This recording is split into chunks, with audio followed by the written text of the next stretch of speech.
नमस्कार. श्री स्वामी समर्थ. नारायणी स्वयंपाक आणि बरंच काहीमध्ये तुमचं पुन्हा एकदा स्वागत आहे.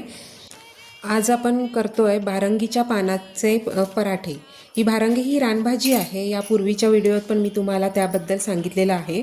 तर नेहमी कसं ह्या रानभाजीचे फक्त भाजीच केली जाते अशी. तर जरासं आपण काहीतरी व्हेरिएशन करू म्हटलं आणि त्यात आपण आज पराठे बनवतोय. तर ही भाजी आपण पहिली चिरून उकडून घेऊ. भारंगीची भाजी चिरून आपण वाफ द्यायला ठेवली आहे. तत्पूर्वी आपण आलं, लसूण आणि मिरचीची पेस्ट करून घेऊया. भारंगीची भाजी वाफवून घेतलेली आहे. आता मी जरा ती मिक्सरला बारीक करते. अगदीच जराशी अशी बारीक करायची, फार असं काय पेस्ट करून घेत नाही आहे.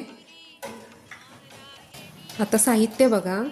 1 वाटी गव्हाचं पीठ घेतलं आहे, 3 चमचे बेसन, पांढरे तीळ घेतले आहेत 1 चमचा आणि पाव चमचा हळद आणि आलं लसूण मिरची पेस्ट मी करून घेतलेली, ती मघाशी तुम्हाला दाखवली. आणि 1 बटाटा उकडून घेतला आहे आणि ही भारंगीच्या भाजीची पेस्ट करून घेतली आहे. ही बघा. ही भाजी का मिक्सरला लावली माहिती आहे का? पराठा लाटताना फुटता कामा नये यासाठी, एकसंध यायला हवा यासाठी मी ती मिक्सरला लावली. आपण पीठ मळून घेऊया पराठ्याचं. थोडं मीठ टाकून घेते चवीपुरतं.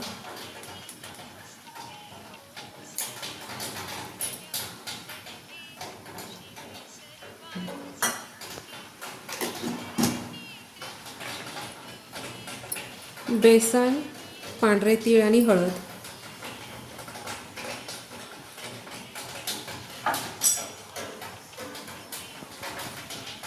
आलं लसूण मिरचीची पेस्ट आणि बटाटा चांगला कुस्करून घेऊया. आता ही भारंगीची भाजी जी घेतलेली आहे मिक्सरला लावून, ती घालून मळून घेऊया.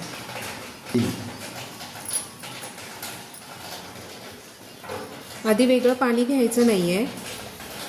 ह्या पाण्यातच, ह्या ओलाव्यातच आपण पीठ मळून घेऊ.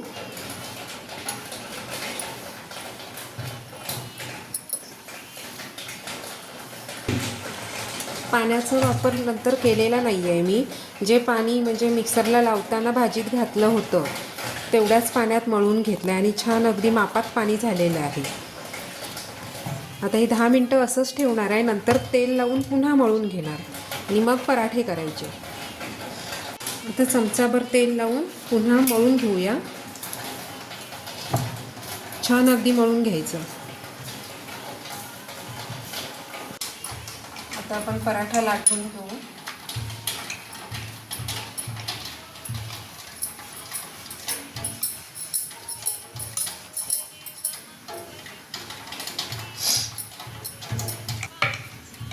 अगदी पातळ लाटायचं नाही आहे, शेकून घेऊ.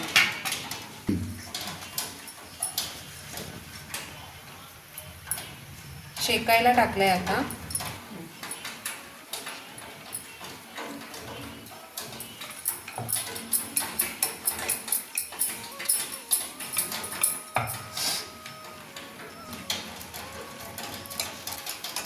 सगळ्या बाजूने असं चांगलं शेकवून घ्यायचा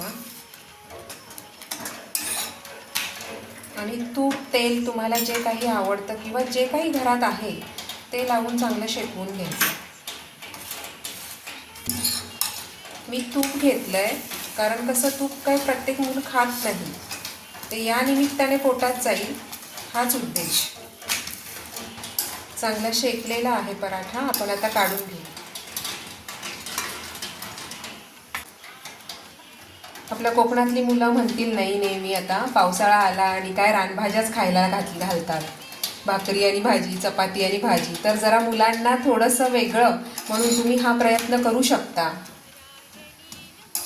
आणि मुलांना पण काही कळणार नाही, सांगायची काहीच गरज नाही आहे. पराठा म्हटल्यावरती अगदी आरामात आणि आनंदात खातील मुलं. आणि भारंगीच्या भाजीची वैशिष्ट्य काय आहेत, औषधी गुणधर्म काय आहेत ते आपण मागच्या व्हिडिओत पाहिलेलं आहे. त्याच्यामुळे गृहिणीने हे लक्षात ठेवायचं की आपल्या कुटुंबात आरोग्य जर टिकवून ठेवायचं असेल तर ह्या गोष्टी लपून छपून आपण अगदी कराव्यात. जर तुम्ही मागचा व्हिडिओ पाहिला नसाल तर तुम्ही जरूर पहा हां. भारंगीची भाजी म्हणून हा व्हिडिओ आहे, त्यात मी सगळे गुणधर्म सांगितलेले आहेत. तयार आहेत आपले भारंगीच्या पानांचे पराठे, रानभाजीचे पराठे म्हणायला हरकत नाही आपण. आणि ते मी खोबऱ्याच्या चटणीबरोबर आता खायला ठेवले आहेत. खोबऱ्याची चटणी म्हणजे आपण जी इडलीबरोबर खायला बनवतो ना, तशीच बनवली आहे, थोडेसे कोथिंबिरीचे देठ टाकून. आणि त्याबरोबर आपण आता ही खायला घेतो आहे. असेच तुम्हाला नवनवीन व्हिडिओ पाहण्यासाठी तुम्ही लाईक करा, सबस्क्राईब करा नारायणी स्वयंपाक आणि बरंच काहीला. पाहत रहा नारायणी स्वयंपाक आणि बरंच काही.